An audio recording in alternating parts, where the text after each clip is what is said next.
By the first week of July 2026, the tropical Pacific had already done something no year in the satellite record had managed before.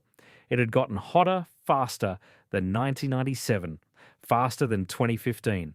Those 2 years are the benchmark for explosive El Niño onsets, the ones climate scientists reach for when they want to describe a fast, dangerous warm-up in the ocean.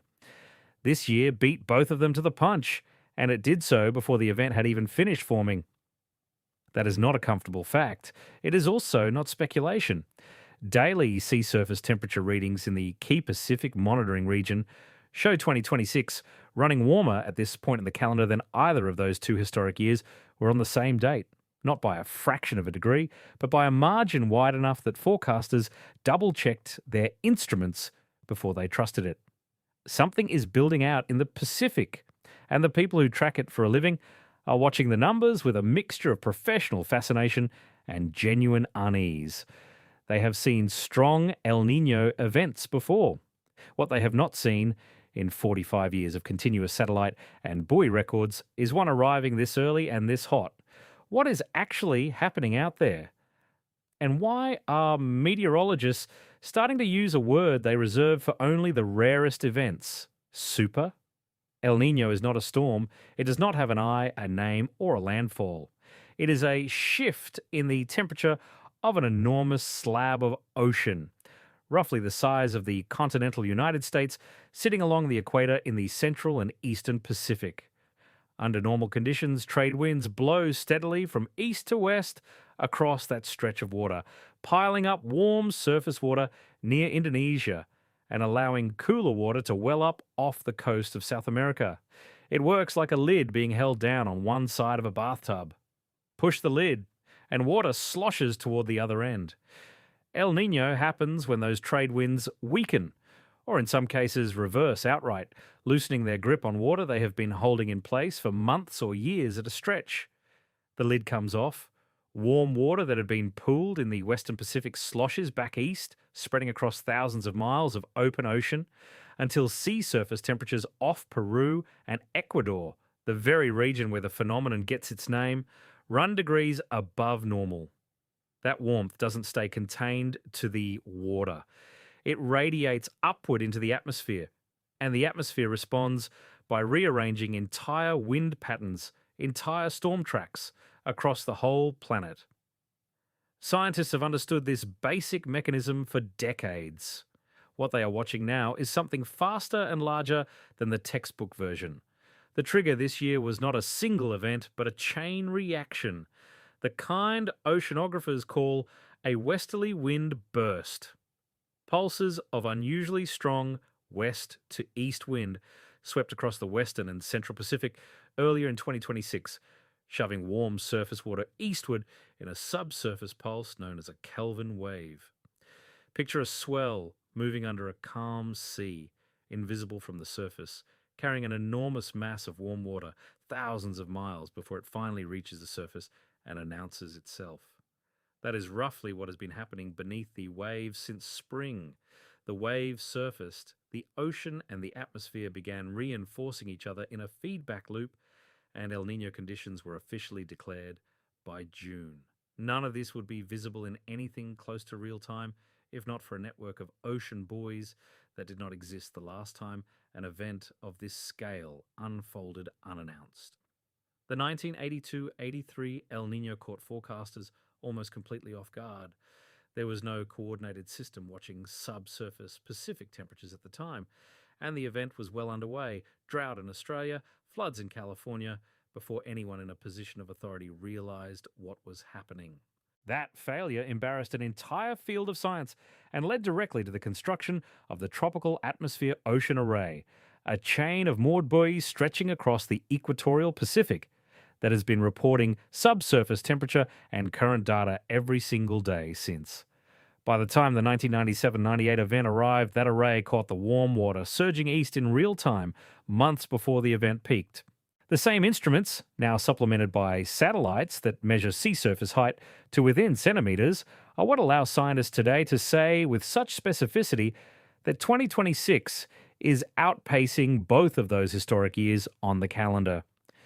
Forecasting El Niño has gone, in less than half a century, from a discipline that got blindsided by history's strongest event to one that can track a developing one almost day by day, which is precisely why this year's forecasts carry the weight they do. Nobody's guessing.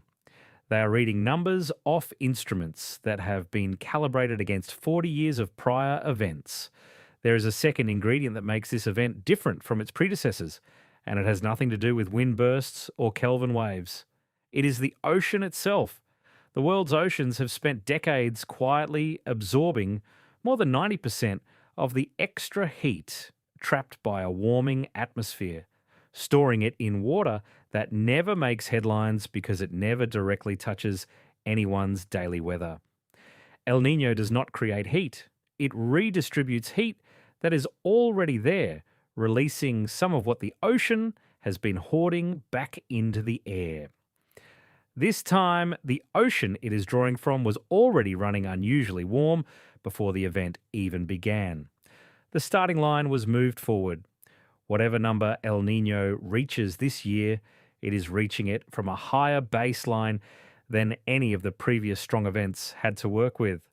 So how strong could it get? By early summer, the Climate Prediction Centre's own ensemble of forecast models placed the odds of at least a strong El Niño by autumn or early winter near 90%, with roughly a 2 in 3 chance of reaching the very strong tier, the one meteorologists informally call a super El Niño. By late July, that very strong probability had climbed further, with government forecasters putting it above 80% for the October through December window, and a near certainty above 95% that some form of El Niño would persist into early spring of 2027. Some individual model runs go further still, projecting sea surface temperature anomalies in the equatorial Pacific reaching 3, even 4 degrees Celsius above average by the peak of the event. A number that large would place 2026-27 not just among the strongest El Niños on record, but genuinely off the top of the chart entirely. It is worth treating that specific figure with caution. Individual model runs represent one possible outcome among many, not a consensus forecast, and the gap between an aggressive single run and the more conservative multi-model average is exactly the kind of detail that tends to narrow as an event approaches its actual peak. What is not in dispute is the direction every credible model is pointing. The head of the World Meteorological Organization said plainly this year that El Niño conditions were already underway, warning that a strengthening event would raise the risk of drought, heavy rainfall, and both land-based and marine heat waves across large parts of the globe, and urging governments and emergency agencies to begin preparing now rather than waiting for the peak to arrive. To understand what very strong actually means, it helps to look at where the bar sits. Scientists measure El Niño's intensity using something called the Oceanic Niño Index, a running average of sea surface temperature anomaly in the key Pacific region. Since reliable records began in 1950, only a handful of events have crossed into truly historic territory. The 1982-83 event peaked at 2.2 degrees Celsius above normal.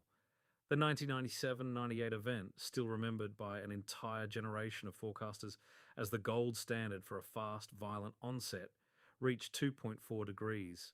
The 2015-16 event edged past both of them, hitting 2.6 degrees and briefly setting a new record for sea surface warmth in the Central Pacific that broke a mark set back in 1983.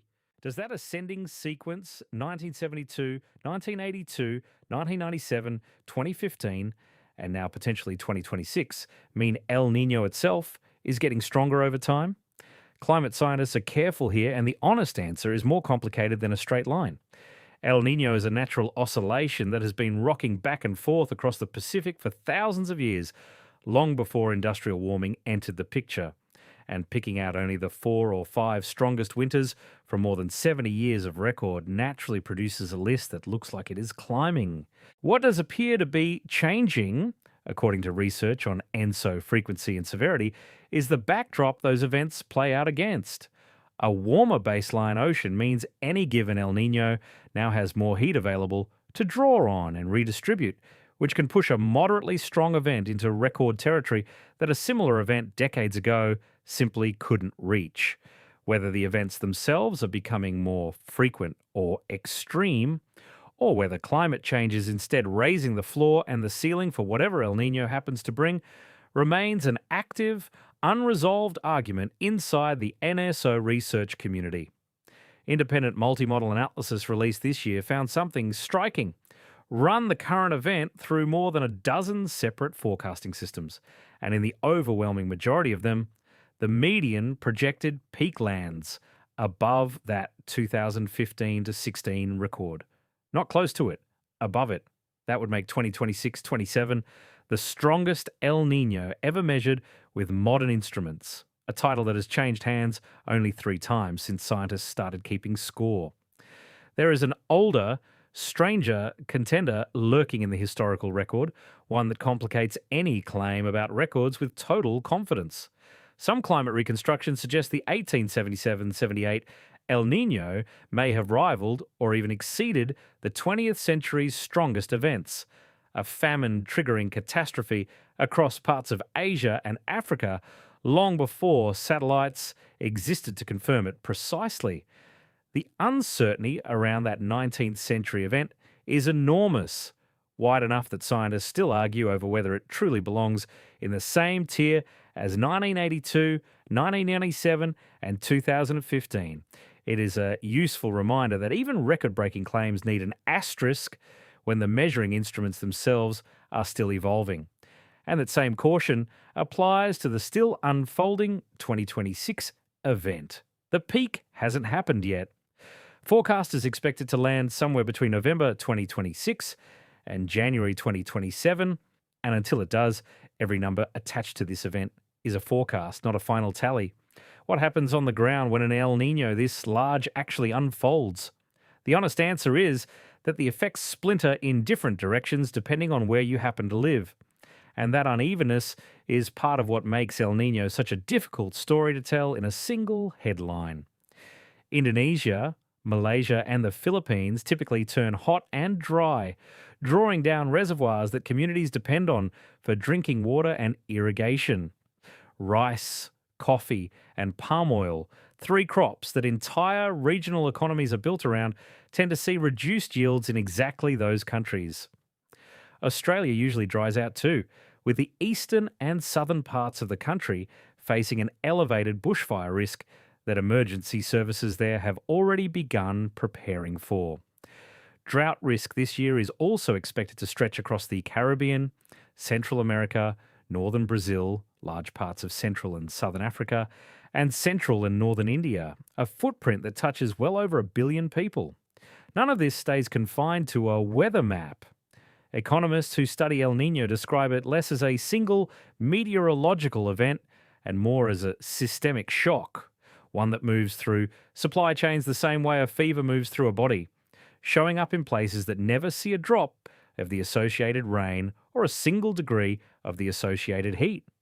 Smallholder farmers and small-scale fishers absorb the first blow almost everywhere because their livelihoods depend directly on rainfall arriving when it is supposed to and fish stocks staying where they are supposed to be. For families already living on daily wages, a spike in the price of rice or coffee is not an abstraction. It is the difference between an affordable meal and one that isn't. Researchers who have tracked El Niño's downstream effects over the long run have found something even harder to shake off once the immediate weather event has passed. Measurable, multi-year drags on mortality and life expectancy in several high-income Pacific Rim countries, alongside documented links to a higher frequency of civil conflict in regions where the rains fail. A single ocean event, in other words, can leave fingerprints on human welfare statistics years after the sea surface temperature anomaly itself has faded back to zero. flip to the other side of the Pacific and the pattern inverts. Peru and Ecuador, the countries where El Niño was first named by fishermen who noticed the warm current arriving each December near Christmas, tend to see the opposite of drought: catastrophic rainfall and landslides. During the 1997-98 event, that flooding displaced hundreds of thousands of people along the Peruvian coast, washing out roads and bridges that some communities went years without rebuilding. Indonesia, on the drought side of that same event, endured wildfire smoke so thick it sickened millions of people across Southeast Asia, a public health emergency that stretched across international borders. East Africa, meanwhile, saw catastrophic flooding paired with disease outbreaks that overwhelmed regional health systems. Total damage from the 1997-98 event has been estimated in the tens of billions of dollars worldwide, with thousands of lives lost across the affected regions. A toll spread so widely across so many countries that it rarely gets tallied as a single disaster the way a hurricane or an earthquake would. Forecasters expect a similar risk this time, distributed across a similar map, though not necessarily identical in every detail. The southern United States, parts of Eastern Africa, and sections of the Middle East and Central Asia are also positioned for wetter than normal conditions, which can be a genuine relief for water-stressed regions right up until the infrastructure built for drier decades gets overwhelmed by rain it was never designed to handle. Beneath all of that sits an ecological story that unfolds more slowly but cuts just as deep. Coral reefs sit near the top of the danger list. Reef-building coral survives within a narrow temperature window, and when ocean heat pushes past it for even a few weeks, the coral expels the microscopic algae living in its tissue. The same algae that gives reefs their colour and much of their food supply. The coral turns ghost white. If the heat breaks quickly, some colonies recover. If it doesn't, they die. And a reef that took centuries to build can lose much of its structure within a single season. The two previous Super El Niño events, 1997, 98 and 2015-16, both triggered global mass bleaching episodes. Even the more moderate 2023-24 event, nowhere near this year's projected strength, still drove the fourth global mass bleaching event on record.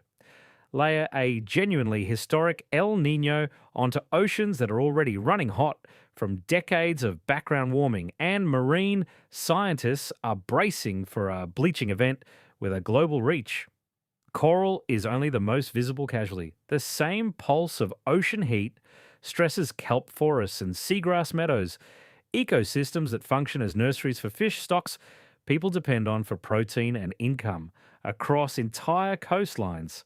It raises disease risk in farmed fish and shellfish operations, and it can scramble the timing of plankton blooms that fish larvae rely on to survive their first weeks of life, a mismatch that can ripple through a food web for years after the water itself has cooled back down. For island nations and coastal communities that draw their food, their income, and a measure of physical protection from storm surge out of a healthy reef system, a Super El Niño is not a distant abstraction happening somewhere out in the open Pacific. It is a direct threat to the three pillars: food, livelihood, and shoreline defense that a functioning reef quietly provides every single day. The reach of El Niño does not stop at the ocean's edge, and this is the part that surprises people who assume a Pacific weather pattern should stay in the Pacific. Strong El Niño events reliably increase wind shear across the tropical Atlantic, the kind of high-altitude crosswind that tears developing hurricanes apart before they can organise. NOAA has already factored that suppressive effect into its below-normal outlook for the 2026 Atlantic hurricane season, a rare piece of good news buried inside an otherwise concerning forecast. The stronger the El Niño generally, the more disruptive that wind shear becomes, tearing the tops off storms before they can build the tight, symmetric structure a hurricane needs to intensify. It will not switch off Atlantic hurricanes entirely. It simply stacks the odds against them. One more way, this single ocean pattern is quietly rewriting a season that, in a different year might have looked very different. Zoom out far enough, and even the planet's overall temperature record becomes part of this story. Every previous strong El Nino has left a visible fingerprint on the global average. The 2015-16 event helped push that year to what was then the hottest ever measured, by one of the widest margins on record. And it coincided with the single largest one-year jump in atmospheric carbon dioxide concentration ever recorded at the Mauna Loa Observatory. As drought-stressed forests and soils released carbon they would normally have kept locked away. A super El Nino arriving on top of a climate system that has already logged its warmest years on record raises an uncomfortable question that scientists are reluctant to answer with false precision. Does an event potentially stronger than 2015-16, layered onto oceans and an atmosphere already running hotter than they were a decade ago, produce a new global temperature record almost by default? Most researchers studying the current forecast believe the odds favour exactly that outcome, though the final number, like so much else in this story, will not be known until the event has finished playing out. North America gets its own distinct signature. A strong El Nino winter typically pushes the Pacific jet stream south of its usual track, dragging a parade of storms across the southern tier of the United States, from California through Texas and into the southeast, while the northern states and much of Canada tend to run milder and drier than average. For water managers across the drought-prone American Southwest, that southward shifted storm track can be genuinely welcome news, a chance to refill reservoirs that have been drawn down for years. It comes with a catch familiar to anyone who lived through the winter of 1997-98, when a series of Pacific storms battered California with flooding, mudslides, and coastal erosion severe enough to be remembered decades later simply as the El Nino winter. Emergency planners across the region are already treating the current forecast as a preview of a similarly stormy season, watching model runs sharpen as autumn approaches. Winter brings a stranger twist. Researchers studying the three previous Super El Nino winters, 1982-83, 1997-98, and 2015-16, found a consistent atmospheric signature. A rapid flip in the North Atlantic oscillation from positive to negative in early January, which strengthens a sprawling zone of high pressure over Siberia. That stronger Siberian high shoves cold air south and west, delivering sharp, sometimes record-breaking cold snaps to East Asia and Northern Europe, even as the broader planet trends toward one of its hottest years on record. A single climate pattern born from warm water sloshing across the Pacific can simultaneously push global average temperatures to new highs and drop a specific region into a genuine deep freeze. It is one of the more counterintuitive things about El Nino, and it is exactly the kind of detail that gets lost in a simple story about a hot ocean. None of this is locked in yet, and treating a forecast as a guarantee would be its own kind of dishonesty. Every strong El Nino behaves somewhat differently once it actually arrives. The 2015-16 event was slightly stronger by some measures than 1997-98, yet Southern California, primed for the storm of the century by months of breathless coverage, saw a disappointingly ordinary rainy season instead. Statistical strength in the Central Pacific does not always translate into the exact regional outcome that history would predict, and the atmosphere has a habit of declining to read the same script the ocean just wrote. What forecasters are confident about is the trajectory, not the final number. Sea surface temperatures across the equatorial Pacific are still climbing as of this writing. Ocean heat content beneath the surface remains unusually deep and unusually warm, and nearly every model that meteorologists trust is pointing toward a peak sometime around the turn of the year that could rival or exceed anything measured since record-keeping began. Whether it actually gets there depends on details still playing out beneath the surface of an ocean that, for now, is keeping its final answer to itself. That uncertainty is not a failure of the science. It is the science working exactly as intended, refusing to hand out a final verdict before the event itself has finished happening. Somewhere between now and the turn of the year, the buoys strung across the equatorial Pacific will keep reporting their daily numbers, the satellites will keep measuring sea surface height to the centimetre, and the models will keep sharpening their forecast with every new week of data absorbed. What they are converging on, cautiously and with real scientific restraint, is the possibility that the ocean is about to do something it has never done in the instrumented era. Not a certainty, a possibility, backed by a trajectory steeper than anything on record in a season still writing its own ending. The bathtub lid came off months ago. What the water does next and how much of it eventually reaches the surface is still being written 1 week of data at a time.